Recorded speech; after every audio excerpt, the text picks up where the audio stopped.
আসসালামু আলাইকুম viewers, welcome to my channel. আজ আমি তৈরি করব ম্যাঙ্গো জ্যাম বা আমের জ্যাম। সকালে বা বিকালের নাস্তায় ব্রেড অথবা রুটির সাথে এই ম্যাঙ্গো জ্যাম খাওয়া যায়।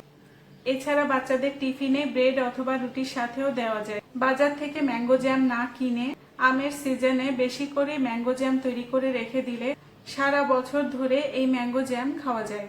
আজ আমি আপনাদের দেখাবো কিভাবে সহজেই বাসায় বাজারের চেয়েও ভালো কোয়ালিটির ম্যাঙ্গো জ্যাম তৈরি করা যায় এবং তা দীর্ঘদিন সংরক্ষণ করা যায়। ম্যাঙ্গো জ্যাম তৈরি করার জন্য আমি এখানে 2 কেজি কাঁচা আম নিয়েছি।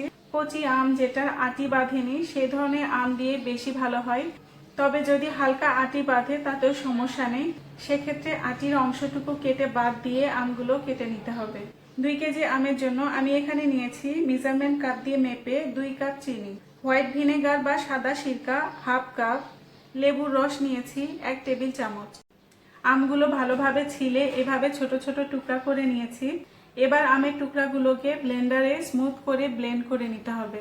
এতে তৈরি করার পর জ্যামের কনসিস্টেন্সি বাজারের কেনা জ্যামের মতো স্মুথ হবে। তবে যদি ব্লেন্ডার না থাকে অথবা যদি আপনারা ব্লেন্ড না করতে চান, সেক্ষেত্রে আমগুলো এর চেয়েও আর একটু বেশি ছোট করে কেটে নিতে হবে, যেন রান্না করার সময় আমের টুকরোগুলো সহজেই গলে ভালোভাবে মিশে স্মুথ একটা মিশ্রণ তৈরি হয়। এবার ব্লেন্ডারের মধ্যে অল্প অল্প করে আম দিয়ে দিচ্ছি। এবার ব্লেন্ড করার সুবিধার জন্য সামান্য পরিমাণ পানি মেশাচ্ছি। খুব বেশি পানি দেওয়ার প্রয়োজন নেই, যতটুকু প্রয়োজন ঠিক ততটুকুই দিতে হবে। এবার মুখ বন্ধ করে দেখুন কত সুন্দর পেস্ট হয়েছে। আধা কাপের মতো পানি দিয়েছিলাম আর তাতেই সুন্দর পেস্ট হয়েছে। এভাবে সবগুলো আম ব্লেন্ড করে নেব। সবগুলো আম ব্লেন্ড করা হয়ে গেছে। দেখুন কত সুন্দর স্মুথ একটা পেস্ট হয়েছে। এবার একটা পরিষ্কার প্যানে ব্লেন্ড করা আমগুলো দিয়ে দিচ্ছি। চুলা জ্বালিয়ে দিয়েছি। এবার ঘন ঘন নেড়ে রান্না করতে হবে। প্রথম দিকে হাই হিটে রান্না করতে হবে এবং শেষের দিকে চুলার আঁচ কমিয়ে মিডিয়াম লো করে দিতে হবে। দেখুন টাটকা কাঁচা আমের পেস্টের কালারটা কত চমৎকার লাগছে। ঘন ঘন নাড়তে থাকতে হবে আর খেয়াল রাখতে হবে কিছুতেই যেন নিচে লেগে বা পুড়ে না যায়। কাঁচা আমের পিউরিটা 5 মিনিট হাই হিটে চুলায় জ্বালানোর পর চিনি দিয়ে দিতে হবে। চিনি দিয়ে নেড়ে ভালোভাবে মিশিয়ে দিতে হবে। এবার 1 টেবিল চামচ লেবুর রস দিয়ে দিচ্ছি। নেড়ে মিশিয়ে দিতে হবে ভালোভাবে। চিনি থেকে কিছুটা পানি বের হয়েছে, এ কারণে পরিমাণে কিছুটা বেড়ে গেছে। এই চিনি পানিটা শুকিয়ে নিতে হবে। আধা কাপ হোয়াইট ভিনেগার বা সাদা সিরকা দিয়ে দিচ্ছি। যদি জ্যামটা অল্প পরিমাণে বানানো হয় এবং 2 সপ্তাহের মধ্যে খেয়ে শেষ করা হয় তাহলে ভিনেগার না দিলেও চলবে, কিন্তু যদি 2 সপ্তাহের বেশি সময় সংরক্ষণ করতে চান তাহলে অবশ্যই ভিনেগার দিতে হবে। চিনি পানিটা প্রায় শুকিয়ে গেছে আর জ্যামটা ঘন হয়ে এসেছে। এই অবস্থায় চুলার আঁচ কমিয়ে মিডিয়াম লো করে দিতে হবে আর অবশ্যই ঘন ঘন নেড়ে দিতে হবে।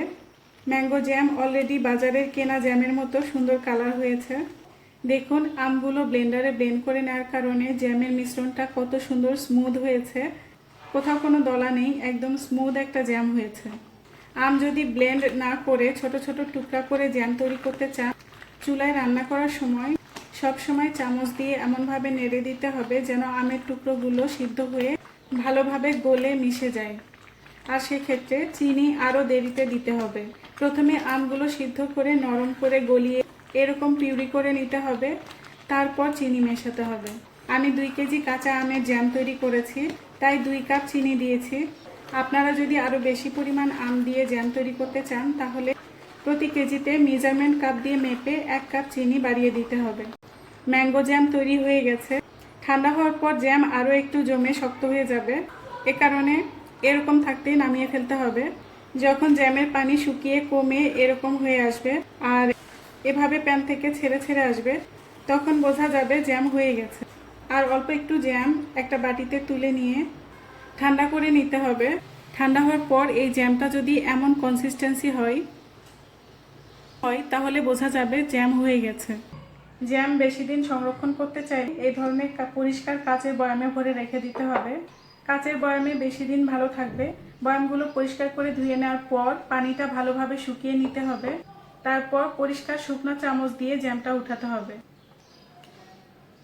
বয়ামে ঢালার পর জ্যাম ভালোভাবে ঠান্ডা হওয়ার জন্য অপেক্ষা করতে হবে।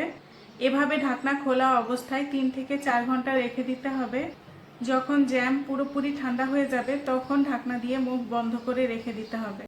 ঠান্ডা হবার পর আমের জ্যাম সুন্দরভাবে বয়ামে সেট হয়ে গেছে। আমি আপনাদের চামচে তুলে দেখাচ্ছি। দেখুন কত চমৎকার হয়েছে ম্যাঙ্গো জ্যাম। দেখুন একদম পারফেক্ট কালার এসেছে ম্যাঙ্গো জ্যামের, আর কনসিস্টেন্সিও একদম পারফেক্ট হয়েছে। এভাবে আমার রেসিপি ফলো করে ম্যাঙ্গো জ্যাম তৈরি করলে একদম পারফেক্ট হবে, আর খেতে বাজারে জ্যামের চেয়েও বেশি ভালো হবে।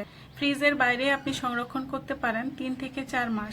যেহেতু আমি ম্যাঙ্গো জ্যাম তৈরিতে ভিনেগার ব্যবহার করেছি, আর যদি আপনারা নর্মাল ফ্রিজে সংরক্ষণ করেন তাহলে এটা 1 বছরের মতো ভালো থাকবে। এভাবে আমার রেসিপিতে সহজেই বাসায় ম্যাঙ্গো জ্যাম তৈরি করে সারা বছর সংরক্ষণ করতে পারেন এবং সকালে বা বিকালের নাস্তায় ব্রেডের সাথে, রুটির সাথে অথবা যে কোনোভাবে পরিবেশন করতে পারেন। সবাই অনেক ভালো থাকবেন, সুন্দর থাকবেন। আর কি কি রেসিপি পেতে চান কমেন্ট করে জানাবেন।